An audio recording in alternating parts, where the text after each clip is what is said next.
അപ്പോൾ പ്രോബ്ലം ഇതാണ്. ഒന്നാമത്തെ ചോദ്യം, the following data relate to a performance test of a single acting 14 centimeter into 10 centimeter reciprocating compressor എന്നാണ് പറഞ്ഞിരിക്കുന്നത്. അപ്പം ഇത് ഓർത്തോളുക. ഇങ്ങനെ തന്നാൽ അത് ബോർ ഇൻറ്റു സ്ട്രോക്ക് ആണ് എന്നൊന്ന് ഓർത്തോളുക. ഇങ്ങനെ തന്നാൽ, അതായത് ഇത് ബോർ ഡയായും ബോർ ഡയായും സ്ട്രോക്ക് ലെങ്തുമാണ് ഈ തന്നിരിക്കുന്നത്. അപ്പം ഇങ്ങനെയുള്ള മോഡലിലാണെങ്കിൽ അത് ഓർത്തോളുക, ബോർ ഡയ ഇൻറ്റു സ്ട്രോക്ക് ലെങ്ത് ആയിരിക്കും. അടുത്തത് പിന്നെ വാല്യൂസ് വന്നിരിക്കുന്നത് സക്ഷൻ പ്രഷർ എന്ന് പറഞ്ഞാൽ P1 1 bar, suction temperature 20 degree Celsius എന്ന് പറഞ്ഞാൽ അത് T1, ഡിസ്ചാർജ് പ്രഷർ, ഇപ്പോൾ ഡിസ്ചാർജ് ചെയ്യുന്ന സമയത്തെ പ്രഷറിന് നമുക്ക് P2 എന്ന് കൊടുക്കാം. അപ്പോൾ P2 6 ബാർ ആണ്. അതുപോലെ ഡിസ്ചാർജ് ടെമ്പറേച്ചർ അത് T2 180 degree Celsius. Speed of the compressor 1200 RPM, അതിന് നമുക്ക് N എന്ന് കൊടുക്കാം.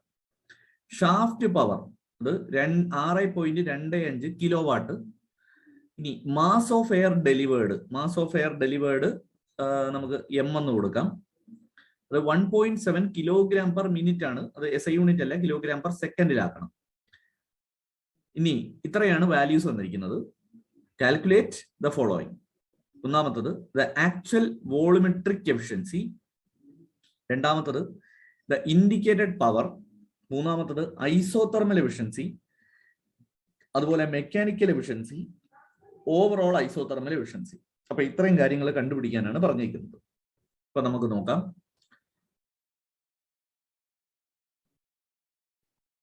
അപ്പോൾ റെസിപ്രോക്കേറ്റിംഗ് കംപ്രസറിന് നമ്മൾ ആദ്യം ഇങ്ങനെയുള്ള ഇത് വന്നു കഴിഞ്ഞാൽ നമ്മൾ അതിന്റെ ഗ്രാഫ് ഉള്ള കണക്കാണെങ്കിൽ ഗ്രാഫ് വരച്ചു വെക്കണം. അപ്പൊ നമ്മൾ ഗ്രാഫ് വരച്ചു. ഇതാണ് graph, PV diagram. Suction, compression 1 മുതൽ 2 വരെ കംപ്രഷൻ, അതൊരു പോളിട്രോപ്പിക് പ്രോസസ് ആയിരിക്കും. PV⁻N ഈസ് എ കോൺസ്റ്റന്റ് എന്നുള്ള രൂപത്തിലുള്ള പോളിട്രോപ്പിക് പ്രോസസ് ആയിരിക്കും. അത് ആ കർവ്ഡ് ലൈനായിട്ട് വരച്ചേക്കുന്നത്. അത് കഴിഞ്ഞ് ഡെലിവറി, 2-ൽ നിന്ന് ഇങ്ങോട്ട് ഡെലിവറി. അപ്പൊ ഇതാണ് അതിന്റെ ഗ്രാഫ് എന്ന് പറയുന്നത്. ഇനി നമുക്ക് ഗിവൺ ഡാറ്റ എഴുതാം. ഗിവൺ ഡാറ്റ പറഞ്ഞിരിക്കുന്നത് ബോർ ഡയ തന്നിട്ടുണ്ട്. അപ്പൊ ബോർ ഡയക്ക് നമുക്ക് ക്യാപിറ്റൽ D എന്ന് കൊടുക്കാം. അത് 14 സെന്റിമീറ്റർ ആണ്. അപ്പൊ 14 × 10⁻⁻² മീറ്റർ. അവിടെ തന്നെ ആ സിലിണ്ടറിന്റെ ഏരിയ കണ്ടുപിടിക്കണം. ഏരിയ എന്ന് പറയുന്നത് നമുക്കറിയാം πd²/4 ആയിരിക്കും. അപ്പൊ അത് കാൽക്കുലേറ്റ് ചെയ്യാം. അതുപോലെ സ്ട്രോക്ക് ലെങ്ത് തന്നിട്ടുണ്ട്. അതിന് ക്യാപിറ്റൽ L എന്ന് കൊടുക്കുക. അത് 10 സെന്റിമീറ്റർ ആണ്. അപ്പൊ 10 × 10⁻² മീറ്റർ സ്ട്രോക്ക് ലെങ്ത് തന്നിട്ടുണ്ട്. ഇനി ബാക്കി തന്നിരിക്കുന്ന സക്ഷൻ പ്രഷർ എന്ന് പറയുന്നത് P1 1 ബാർ എന്ന് പറയുമ്പോൾ 1 × 10⁵ പാസ്കൽ. അതുപോലെ T1 തന്നിട്ടുണ്ട്. T1 എന്ന് പറയുന്നത് 20 degree Celsius. Suction temperature 20 degree Celsius. അപ്പൊ 20 ഡിഗ്രി സെൽഷ്യസ് ആണ്. അതിനെ നമ്മൾ കെൽവിൻ ആക്കി ചെയ്യണം. അപ്പൊ 20 + 273 കെൽവിൻ. അതുപോലെ P2 തന്നിട്ടുണ്ട്. P2 എന്ന് പറയുന്നത് discharge pressure 6 bar, 6 × 10⁵ Pascal. Discharge temperature T2 അത് 180 ഡിഗ്രി സെൽഷ്യസ് എന്ന് പറഞ്ഞാൽ 180 + 273. അപ്പൊ കെൽവിനി കിട്ടും. സ്പീഡ് ഓഫ് ദ കംപ്രസർ എന്ന് പറയുന്നത് N ആണ്. N 1200 RPM.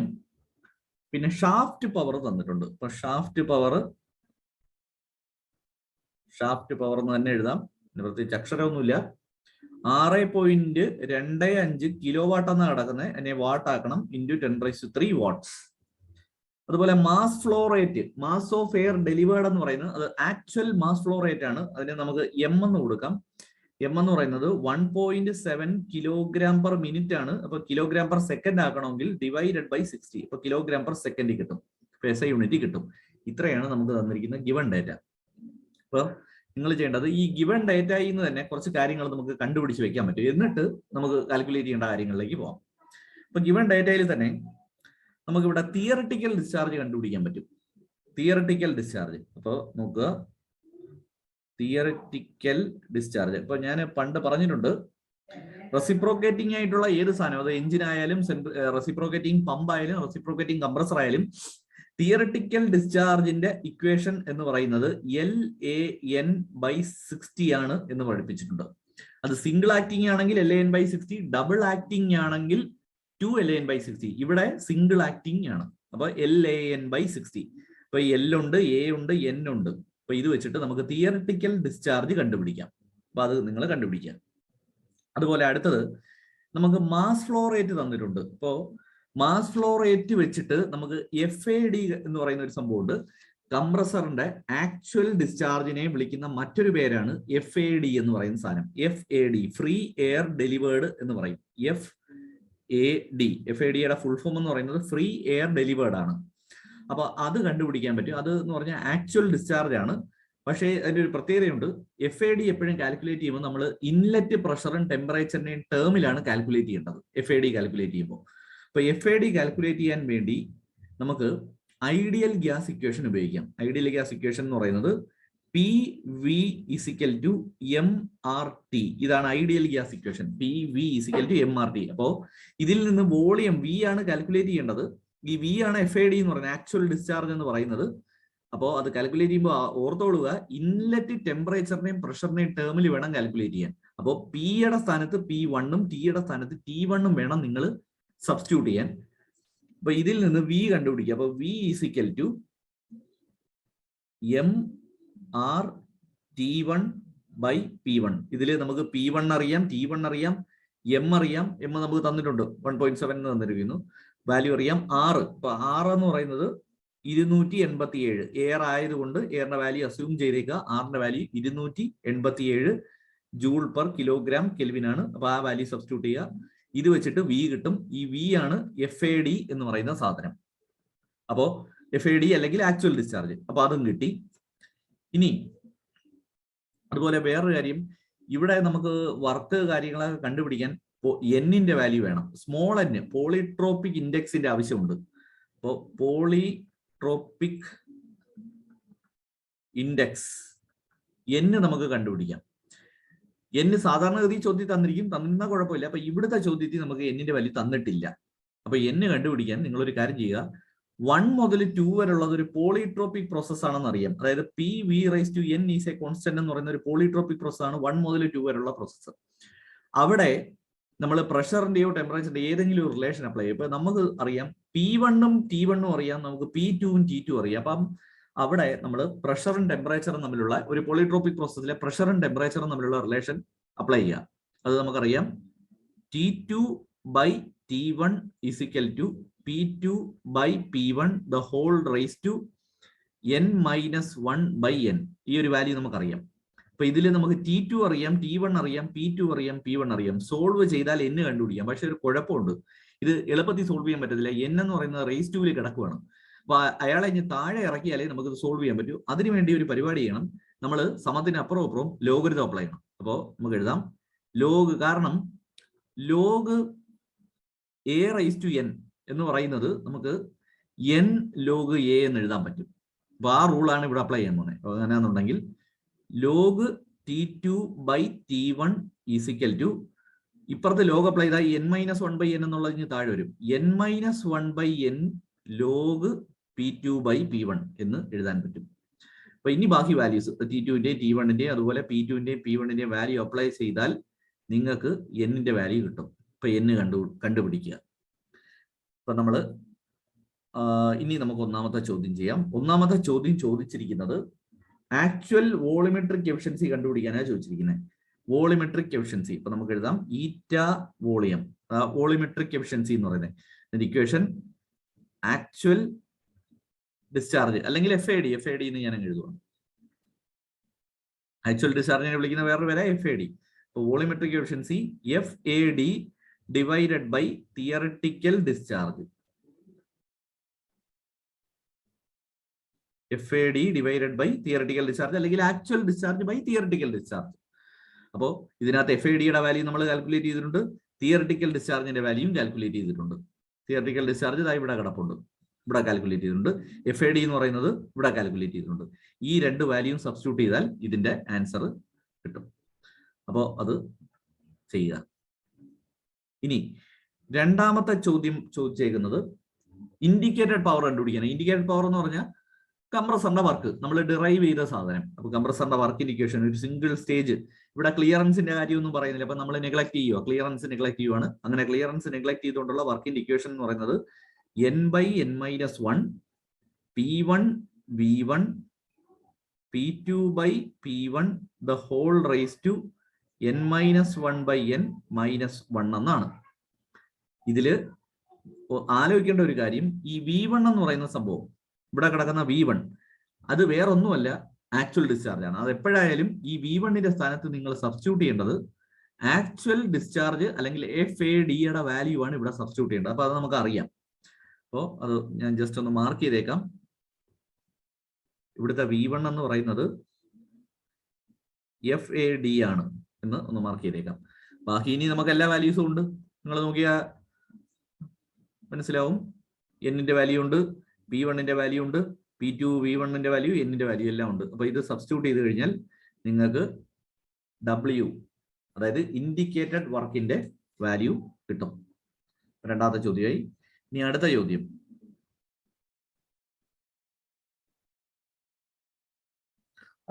ചോദിച്ചിരിക്കുന്നത് മൂന്നാമത്തെ ചോദ്യം ഐസോതെർമൽ എഫിഷ്യൻസിയാണ് ചോദിച്ചിരിക്കുന്നത്.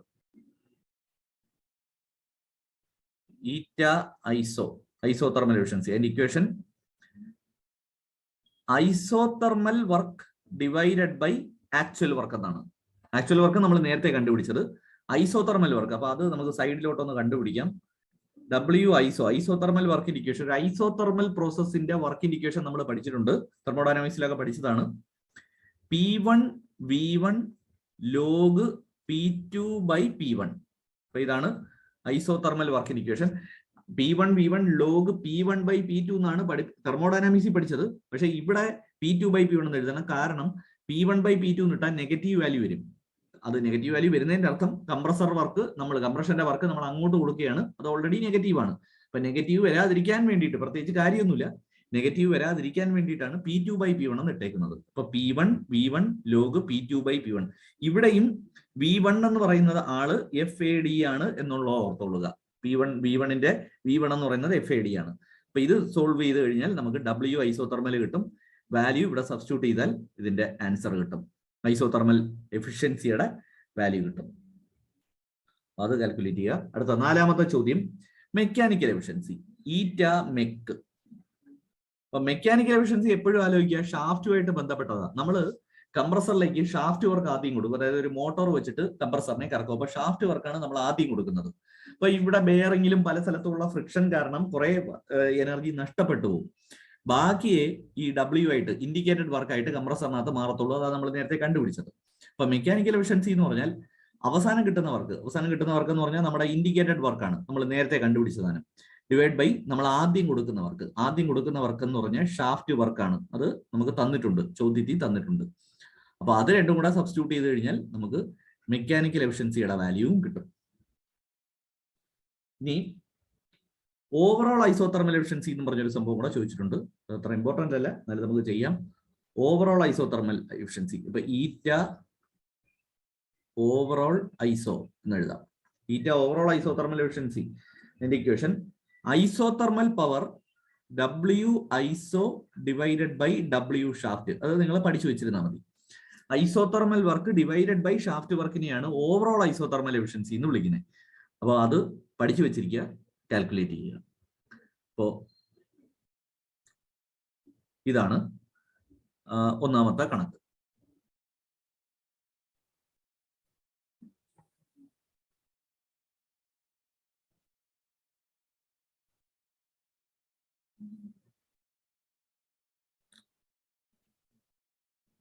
അപ്പൊ അടുത്ത ചോദ്യം, കംപ്രസറിന്റെ രണ്ടാമത്തെ ചോദ്യം, a single stage double acting. ഇപ്പൊ ശ്രദ്ധിച്ചോളുക, ഡബിൾ ആക്ടിങ് ആണ്. Double acting air compressor is required to deliver 14 metre cube of air per minute എന്ന് പറഞ്ഞാൽ FAD ആണ് തന്നിരിക്കുന്നത്. FAD ആക്ച്വൽ ഡിസ്ചാർജ് ആണ് തന്നിരിക്കുന്നത്. 14 metre cube of air per minute. അപ്പൊ പെർ മിനിറ്റിലാണ്, പെർ സെക്കൻഡിലാക്കണം. Measured at 1.013 bar and 15 degree Celsius എന്ന് പറഞ്ഞാൽ P1 T1 തന്നിട്ടുണ്ട്. The delivery pressure is 7 bar and P2 തന്നിട്ടുണ്ട്. ആൻഡ് സ്പീഡ് 300 RPM എന്ന് തന്നിട്ടുണ്ട്. Take the clearance volume. അപ്പൊ ഇവിടെ അടുത്ത കുഴപ്പം, നേരത്തെ നമ്മൾ ക്ലിയറൻസ് വോളിയം കൺസിഡർ ചെയ്തിട്ടില്ലായിരുന്നു. അടുത്ത ചോദ്യത്തിൽ ക്ലിയറൻസ് വോളിയം കൺസിഡർ ചെയ്യണം. Take the clearance volume as 5% of the swept volume എന്ന് പറഞ്ഞിരിക്കുന്നത്. അതായത് സ്വെപ്റ്റ് വോളിയത്തിന്റെ 5% ക്ലിയറൻസ് വോളിയം എന്ന് പറഞ്ഞിരിക്കുന്നത് ഒരു റിലേഷൻ ആണ് തന്നിരിക്കുന്നത്. With the compression and expansion index n 1.3. അപ്പൊ ഇവിടെ n-ന്റെ വാല്യൂ തന്നിട്ടുണ്ട് 1.3 എന്ന് തന്നിട്ടുണ്ട്. Calculate swept volume of the cylinder, delivery temperature, indicated power. ഇപ്പൊ ഇത്രയും കാര്യങ്ങളെ കണ്ടുപിടിക്കണം. അപ്പൊ ഇത് നേരത്തെ കാട്ടി ഇത്തിരി കൂടെ പാടുള്ള ചോദ്യം നമുക്ക് ചെയ്യാം.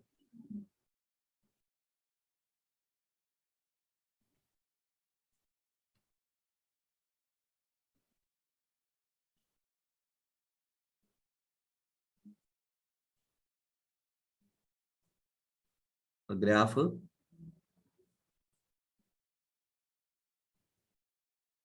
വരയ്ക്കുമ്പോൾ ക്ലിയറൻസ് വോളിയം ഉള്ള ഗ്രാഫ് വേണം വരയ്ക്കാൻ. അപ്പൊ ക്ലിയറൻസ് വോളിയം ഉള്ള ഗ്രാഫ് എന്ന് പറഞ്ഞു കഴിഞ്ഞാൽ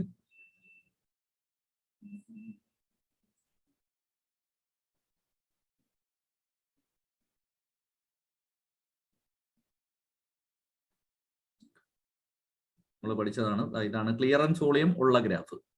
അപ്പോൾ 1 നിന്ന് 2, 2 നിന്ന് 3 എന്ന് പറയുന്ന പോയിന്റ്, 3 നിന്ന് 4 എക്സ്പാൻഡ് ചെയ്യും, പിന്നെ 4 നിന്ന് 1 പോയിന്റുകൾ മാർക്ക് ചെയ്താൽ ഇവിടെ V4, ഇവിടെ V1, അതുപോലെ 3യുടെ നേരെ താഴെ V3. ഈ V3 ആണ് ക്ലിയറൻസ് വോളിയം എന്ന് പറയുന്ന സാധനം. ഇനി വേറൊരു കാര്യം കൂടെ, ഈ V1 മുതൽ V3 വരെയാണ് യഥാർത്ഥത്തിൽ പിസ്റ്റൺ മൂവ് ചെയ്യുന്നത്. അതിനെയാണ് യഥാർത്ഥത്തിൽ സ്വെപ്റ്റ് വോളിയം എന്ന് വിളിക്കുന്നത്, VS. ഇപ്പൊ VS = V1 - V3 ആണ് സ്വെപ്റ്റ് വോളിയം. അതേസമയം ഇവിടുന്ന് ഇവിടം വരെ ഈ V4 മുതൽ V1 വരെയാണ് യഥാർത്ഥത്തിൽ ഫ്രഷ് എയറിനെ വലിക്കുന്നത്. ഇൻലെറ്റ് വാൽവ് ഓപ്പൺ ചെയ്ത് ഫ്രഷ് എയറിനെ വലിക്കുന്നത് V1 മുതൽ V4 വരെയാണ്. അതുകൊണ്ട് അതിനെ വിളിക്കുന്നത് എഫക്റ്റീവ് സ്വെപ്റ്റ് വോളിയം എന്നാണ് ഇതിനെ വിളിക്കുന്നത്. Effective swept volume. അത് V1 - V4 ആണ് അതിന്റെ വാല്യൂ. അപ്പൊ അത് രണ്ടും ഓർത്തിരിക്കുക. V3 എന്ന് പറയുന്നത് തന്നെയാണ് ക്ലിയറൻസ് വോളിയം VC എന്ന് പറയുന്ന ആള്. അപ്പൊ ഇത്രയാണ് ഗ്രാഫിലുള്ളത്. നമുക്ക് ഗിവൺ ഡേറ്റ പറയാം. ചോദ്യത്തിൽ തന്നിരിക്കുന്നത് FAD തന്നിട്ടുണ്ട്. FAD actual discharge 14/60 m³/s. m³/min ആണ്, m³/s ആക്കി. പിന്നെ ഡബിൾ സ്റ്റേജ് ആണെന്ന് പറയുന്നു. അപ്പൊ നമുക്ക് നോക്കാം, അത് ഒന്ന് ഒരു പോയിന്റ് ആയിട്ട് നോട്ട് ചെയ്തിരുന്നാൽ മതി. ഡബിൾ സ്റ്റേജ് അല്ല, ഡബിൾ ആക്ടിങ് ആണ്. ഇനി അടുത്തത് പ്രഷർ തന്നിട്ടുണ്ട്. Intake pressure P1 1.013 × 10⁵ Pascal. അതുപോലെ T1 തന്നിട്ടുണ്ട്. ടെമ്പറേച്ചർ കയറുന്ന സ്ഥലത്ത് 15 + 273. ഡെലിവറി പ്രഷർ തന്നിട്ടുണ്ട്. ഡെലിവറി പ്രഷർ എന്ന് പറയുന്നത് P2 7 bar 7 × 10⁵ Pascal. Speed n തന്നിട്ടുണ്ട്. n 300 RPM ആണ്. Clearance volume as 5% of swept volume. അപ്പൊ അത് റിലേഷൻ ആണ്. ക്ലിയറൻസ് വോളിയം എന്ന് പറയുന്നത് VC എന്ന് പറയുന്നത്, VC എന്ന് നമുക്ക് ഇടാം, VC എന്ന് ഇടാം. VC എന്ന് പറയുന്നത് സ്വെപ്റ്റ് വോളിയത്തിന്റെ 5% ആണ്. സ്വെപ്റ്റ് വോളിയം VS ആണെങ്കിൽ അതിന്റെ 5% ആണ്. എന്ന് പറഞ്ഞാൽ 5% എന്ന് പറയുമ്പോൾ 0.05% മാറ്റുക ഓഫ് VS ആണ് ക്ലിയറൻസ് വോളിയം എന്ന് പറയുന്നത്. ഇതിനെ നമുക്ക് ഒന്നും കൂടെ ഇതായിട്ട് നമ്മുടെ ഗ്രാഫിലുള്ള ഇതായിട്ട് എഴുതുവാണെങ്കിൽ V3 എന്ന് പറയുന്നത് 0.05 VS എന്ന് പറയുന്നത് ഗ്രാഫിന്റെ പേരിൽ നമ്മൾ എഴുതുവാണെങ്കിൽ V1 - V3. അപ്പൊ ഇങ്ങനെ ഒരു ഇക്വേഷൻ കിട്ടും. അപ്പൊ ഇത് ഒന്നാമത്തെ ഇക്വേഷൻ നിങ്ങൾ ഇട്ടേക്കുക. അടുത്തത് ഇൻഡെക്സ് തന്നിട്ടുണ്ട്. സ്മോൾ n തന്നിട്ടുണ്ട് 1.3 എന്ന് തന്നിരിക്കുന്നു. പിന്നെ നമുക്ക് ഇവിടെ V1 V3 V4 ഒന്നും അറിയത്തില്ല. അപ്പൊ 2-3 അൺനോണുകൾ കിടപ്പുണ്ട്. ഈ അൺനോൺസിനെ കണ്ടുപിടിച്ചാലേ നമുക്ക് വേണ്ടുന്ന ആളുകളെ കണ്ടുപിടിക്കാൻ പറ്റും. അപ്പൊ അതുകൊണ്ട് ശ്രദ്ധിക്കുക, ഇവിടെ 3 അൺനോൺസ് ഉണ്ട്. V1 V3 അതുപോലെ V4. അപ്പൊ 3 അൺനോൺ ഉണ്ടെങ്കിൽ നമുക്ക് സോൾവ് ചെയ്യണമെങ്കിൽ 3 ഇക്വേഷൻ, അവർ ഇൻവോൾവ് ചെയ്യുന്ന 3 ഇക്വേഷൻ വേണം. അപ്പോൾ നമ്മുടെ കയ്യിൽ ഒരു ഇക്വേഷൻ ഉണ്ട്. ഇനി അടുത്ത രണ്ട് ഇക്വേഷനും കൂടെ നമ്മൾ ഉണ്ടാക്കി എടുക്കണം. അതിന് വേണ്ടിയിട്ട് നമുക്ക് നോക്കാം. ഈ FADക്ക് വേണ്ടിയിട്ട് FADയെ അല്ലെങ്കിൽ ആക്ച്വൽ ഡിസ്ചാർജിനെ ഞാൻ ഇങ്ങനെ എഴുതുവാണ്. അത് ഇവിടെ സൈഡിലോട്ട് നമുക്ക് നോക്കാം. തിയററ്റിക്കൽ ഡിസ്ചാർജിന്റെ ഇക്വേഷൻ നമുക്ക് നോക്കാം. തിയററ്റിക്കൽ ഡിസ്ചാർജിന്റെ ഇക്വേഷൻ നമുക്കറിയാം. നമുക്കറിയാം LAN/60 ആണ്. അപ്പൊ ഇത് 2 സ്റ്റേജ് ആയതുകൊണ്ട് 2LAN/60 എന്ന് നമുക്ക് എഴുതാം. ഇതിൽ ഈ L ഇൻറ്റു എ എന്ന് പറഞ്ഞാൽ നമുക്കറിയാം സിലിണ്ടറിന്റെ വോളിയമാണ്. സ്ട്രോക്ക് ലെങ്ത് ഇൻറ്റു ഏരിയ എന്ന് പറഞ്ഞാൽ സിലിണ്ടറിന്റെ സ്വെപ്റ്റ് വോളിയമാണ് ഈ കിടക്കുന്നത്. അപ്പൊ തിയറിറ്റിക്കൽ ഡിസ്ചാർജ് ആണെങ്കിൽ ഇവിടെ വരുന്ന L ഇൻറ്റു എ എന്ന് പറയുന്നത് സ്വെപ്റ്റ് വോളിയമാണ്. അങ്ങനെയാണെങ്കിൽ ആക്ച്വൽ ഡിസ്ചാർജ് ആണെങ്കിലോ, നമ്മൾ ക്ലിയറൻസ് വോളിയം ഉള്ള കണക്കിൽ ഞാൻ പറഞ്ഞു ഇത്രയും ഭാഗത്ത് മാത്രമേ ഫ്രഷ് എയറിനെ വലിക്കത്തുള്ളൂ എന്ന് പറഞ്ഞു. ഈ ഒരു ഭാഗത്ത് മാത്രമേ പുതിയതായിട്ടുള്ള എയറിനെ വലിക്കത്തുള്ളൂ. അപ്പോ ആക്ച്വൽ ഡിസ്ചാർജ് ഇതുമായിട്ട് ബന്ധപ്പെട്ട് കിടക്കുക. ഈ വോളിയവുമായിട്ടാണ് ആക്ച്വൽ ഡിസ്ചാർജ് ബന്ധപ്പെട്ട് കിടക്കുന്നത്. അപ്പോ ഇതേ രൂപത്തിൽ നമുക്ക് വേണമെങ്കിൽ ഈ FADയുടെ ഇക്വേഷൻ എഴുതാം. അതായത് തിയറിറ്റിക്കൽ ഡിസ്ചാർജിന്റെ ഈ ഒരു ഇക്വേഷന്റെ രൂപത്തിൽ തന്നെ നമുക്ക് FADയുടെ ഇക്വേഷൻ എഴുതാം. പക്ഷേ ഇവിടെ L ഇൻറ്റു എ അല്ലെങ്കിൽ VSന്റെ സ്ഥാനത്ത് ഇടേണ്ടത് അവിടെ സ്വെപ്റ്റ് വോളിയം വേണം, നിങ്ങൾ എഫക്റ്റീവ് സ്വെപ്റ്റ് വോളിയം വേണം നിങ്ങൾ ഇട്ട് കൊടുക്കാൻ. അപ്പൊ കറക്റ്റ് വാല്യൂ കിട്ടും. അപ്പോൾ ഇതേ രൂപത്തിൽ ഇക്വലന്റ് ആയിട്ട് തിയറിറ്റിക്കൽ ഡിസ്ചാർജിന്റെ അതിന് ഇക്വലന്റ് ആയിട്ട് ഞാൻ ഈ FADയുടെ ഇക്വേഷൻ ഒന്ന് എഴുതുവാണ്. അപ്പൊ ഇപ്പുറത്തോട്ട് എഴുതാം. FAD = 2LA എന്ന് പറയുന്നത് ഇവിടുത്തെ കേസിൽ VS ആണ്. നമ്മുടെ FADയുടെ കേസിൽ VSന് പകരം എഫക്റ്റീവ് സ്വെപ്റ്റ് വോളിയം ഇടണം. എഫക്റ്റീവ് സ്വെപ്റ്റ് വോളിയം എന്ന് പറഞ്ഞാൽ നമുക്കറിയാം V1 - V4 ആണ്. ആ വാല്യൂ ഇട്ട് കൊടുത്തു. ഇൻറ്റു N/60 ഇങ്ങനെ ഇട്ടു. അപ്പൊ ഇങ്ങനെ ഇട്ടാൽ തെറ്റില്ല. FADക്ക് ഈ ഒരു ഇക്വേഷൻ ഇട്ടാൽ തെറ്റില്ല. അത് തിയറിറ്റിക്കൽ ഡിസ്ചാർജിന്റെ അതേ ഫോമിൽ ഞാൻ എഴുതി എന്നുള്ളതേ ഉള്ളൂ. ഇതില് നമുക്ക് FADയുടെ വാല്യൂ അറിയാം. FADയുടെ വാല്യൂ തന്നിട്ടുണ്ട് 14/60 = 2 ഇൻറ്റു V1 - V4 N/60. അപ്പൊ ഈ 60 കട്ട് ചെയ്ത് പോയി. ഇതിൽ നിന്ന് നിങ്ങൾ V1 - V4 കാൽക്കുലേറ്റ് ചെയ്യുക. V1 - V4 = ഈ ഇക്വേഷനിൽ നിന്ന് കാൽക്കുലേറ്റ് ചെയ്താൽ 14/2 ഇൻറ്റു N എന്ന് കിട്ടും. ഒരു ഇക്വേഷൻ കിട്ടും. Nന്റെ വാല്യൂ ഒക്കെ നമുക്ക് അറിയാം, 300 എന്ന് അറിയാം. അപ്പോൾ ഇത് രണ്ടാമത്തെ ഇക്വേഷൻ ആയിട്ട് എഴുതുക. അതായത് ഇത് V1ഉം V4ഉം ഇൻവോൾവ് ചെയ്യുന്ന ഇക്വേഷൻ ആണ്. അതിന് രണ്ടാമത്തെ ഇക്വേഷൻ എന്ന് പേര് കൊടുത്തു.